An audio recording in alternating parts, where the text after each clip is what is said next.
Cher diasporaphiles, bonjour, je suis Alexis Mbakop, diaspora philosophe, et sur cette chaîne, nous abordons de façon décomplexée les problématiques, les difficultés de la diaspora afin que la diaspora soit la plus forte possible là où elle se trouve. Nous sommes forts ici. Nous croyons que l'émergence de l'Afrique passera par sa diaspora, une diaspora forte, riche et puissante financièrement.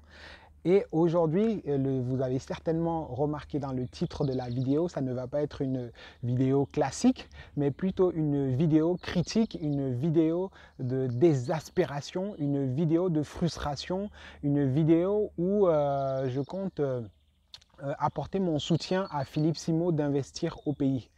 Aujourd'hui, dimanche, cet après-midi, Philippe Simo a publié une vidéo dans laquelle il parle de la jalousie, de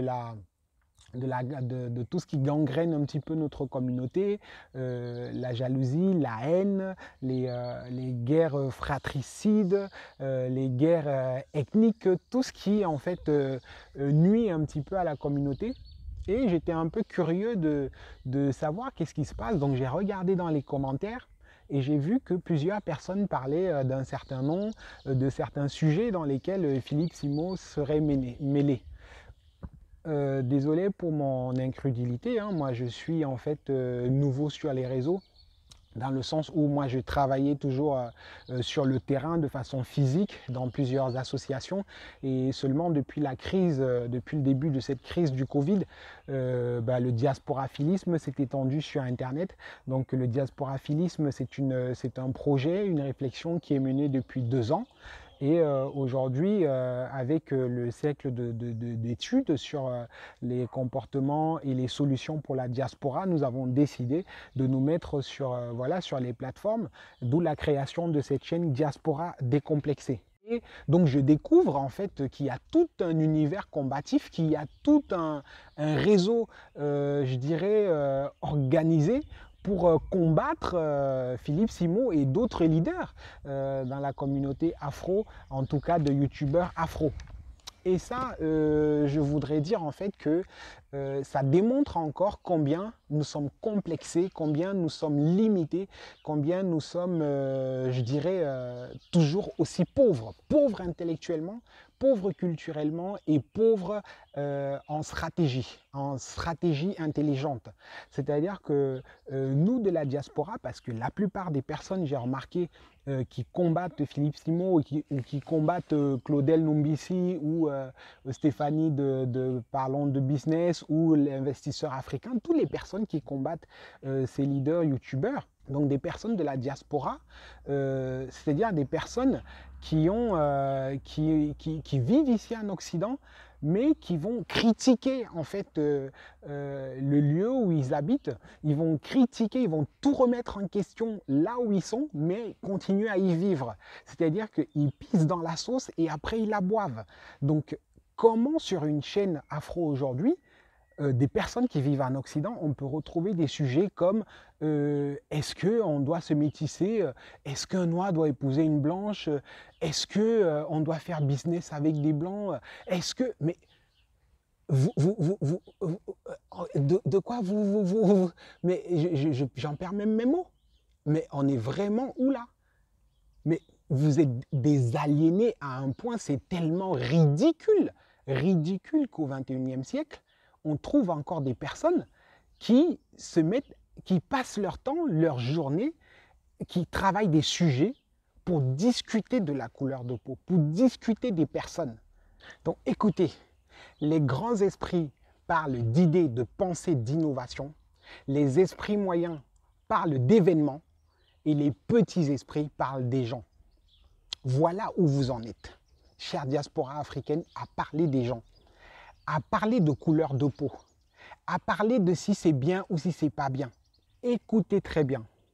Vous êtes le type de personnes qui vont, oui, démonter le frère de la communauté qui propose des choses.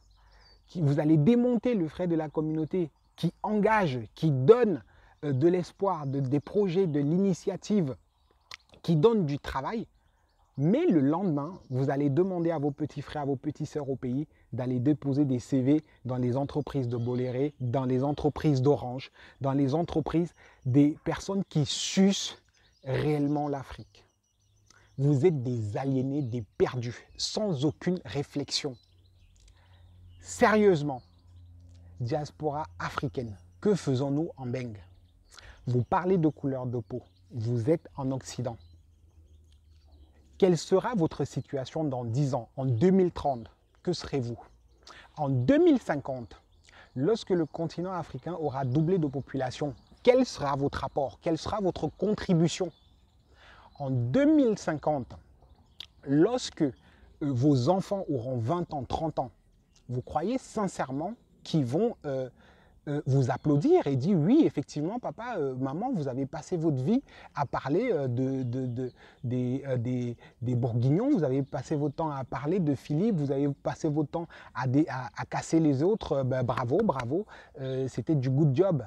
Vous croyez vraiment? Vous pensez réellement que dans 20 ans, dans 30 ans, ce que vous pourrez léguer à vos enfants, c'est ce que vous faites aujourd'hui? Vous êtes des perdus simplement. S'il vous plaît, diaspora africaine, soyons sérieux. Lorsqu'il y a un leader, nous devons, si nous ne pouvons pas le soutenir, nous pouvons imiter ce qu'il fait et le transformer à notre sauce. Si les formations que Philippe Simo d'investir au pays sont trop chères, que vous trouvez que c'est trop cher, ben, proposez des formations gratuites. Je viendrai m'inscrire, proposer des choses, proposer des alternatives. Si vous pensez que Philippe Simo d'investir au Cameroun, d'investir au pays, au Cameroun, il recrute et ne paye pas assez ses employés, ben, recrutez et faites du bénévolat, c'est-à-dire que recrutez et faites travailler les gens, vous ne faites pas de profit, tout ce que les gens travaillent, vous leur remettez en salaire. Vous pouvez le faire, vous êtes capable de le faire. Vous êtes capable d'aller investir à fond perdu. Libre à vous. Mais laissez les gens faire le business, laissez les gens développer, laissez les gens présenter leurs idées. Si vous trouvez que le travail qui est fait en Occident est trop faible, est trop coûteux, proposez des alternatives. Nous vous regardons, nous vous attendons et c'est à cela que vous serez jugés demain. Vos enfants n'attendront pas que vous ayez parlé du blanc, du jaune, du marron pendant toute votre vie. Il va falloir à un moment donné poser des actes concrets sur lesquels vous serez évalués. Et aujourd'hui, la diaspora africaine est la plus pauvre, la plus nulle, majoritairement à cause des personnes comme vous. Lorsque vous ne comprenez pas l'appel ou le business de quelqu'un, développez le vôtre. Nous avons plusieurs potentiels, nous avons plusieurs façons d'agir, plusieurs façons d'apporter les choses. Il est important qu'on puisse laisser la place à chacun. C'est lorsqu'on verra différentes initiatives qu'on pourra avoir plusieurs initiatives émerger. Aujourd'hui, nous n'avons aucun milliardaire francophone en Europe. Comment vous voulez qu'on soit respecté?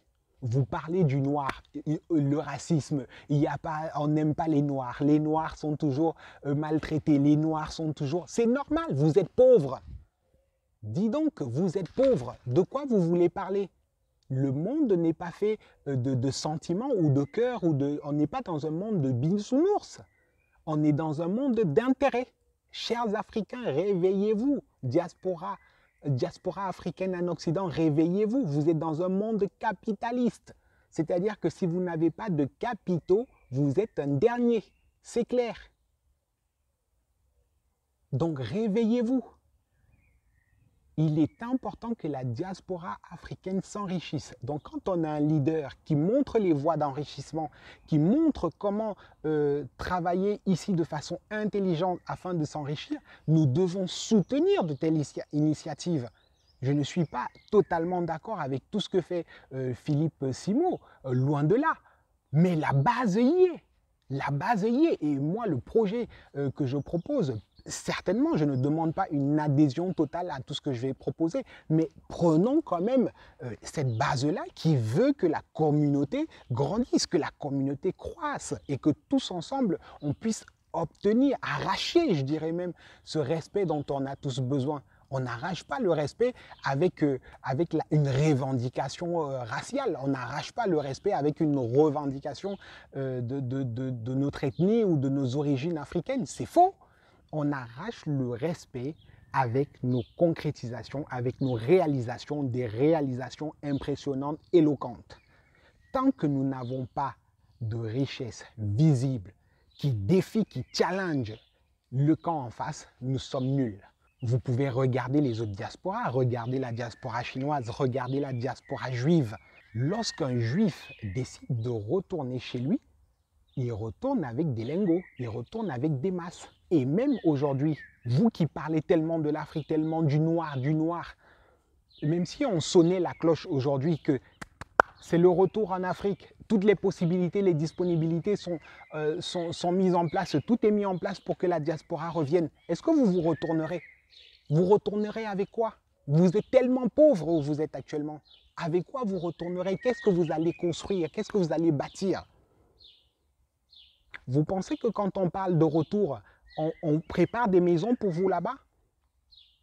Vous pensez que quand on parle de retour, on vous prépare un beau château dans lequel vous viendrez vivre? Non, ça sera à vous de construire.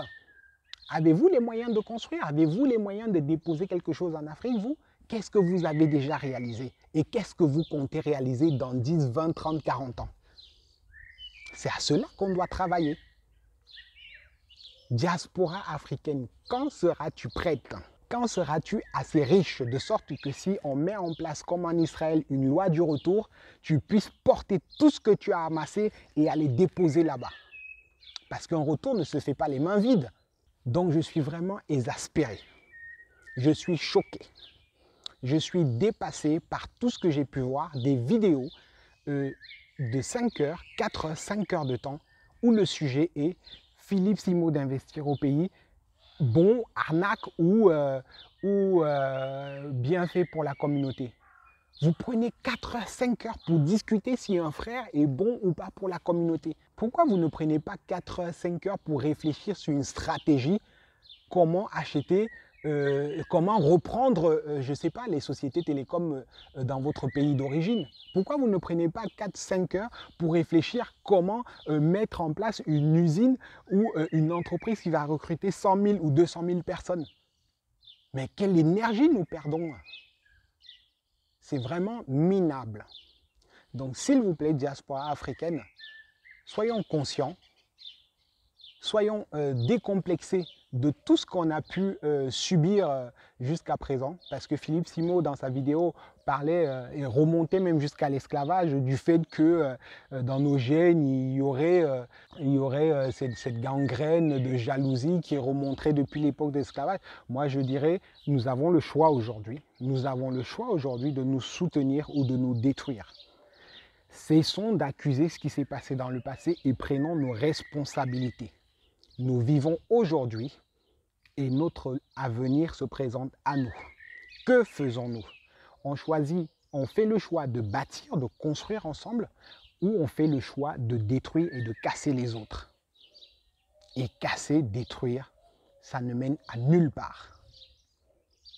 Il est temps pour nous, diaspora, de nous organiser, de nous structurer afin d'être forts là où nous sommes pour avoir un meilleur impact sur le continent. Il viendra certainement un jour où nous serons amenés à retourner. Nos enfants, nos petits-enfants seront amenés à retourner sur le continent. Si nous n'avons rien construit, si nous n'avons rien bâti, comment pourrons-nous faire ce retour?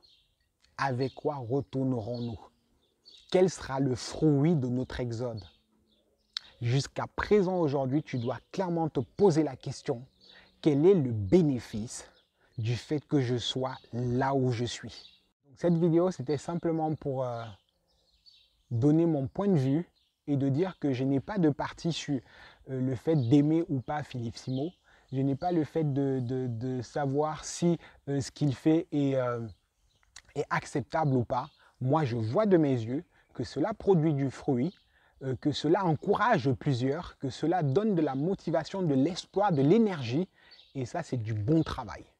Donc, tu as tous mes encouragements, cher Philippe Simo, d'investir au pays. Nous comptons sur ta réussite Et plusieurs leaders aussi sont en train de se lever pour aller dans le même sens, car nous avons compris que ce qui a été pillé en Afrique pour emmener par ici doit être retransporté pour être retourné. Et ça ne va pas être fait par ceux qui ont pillé, ça va être fait par les enfants de l'Afrique. Donc, à tous les leaders, à tous ceux qui sont combattus aujourd'hui, courage et espoir, c'est parti.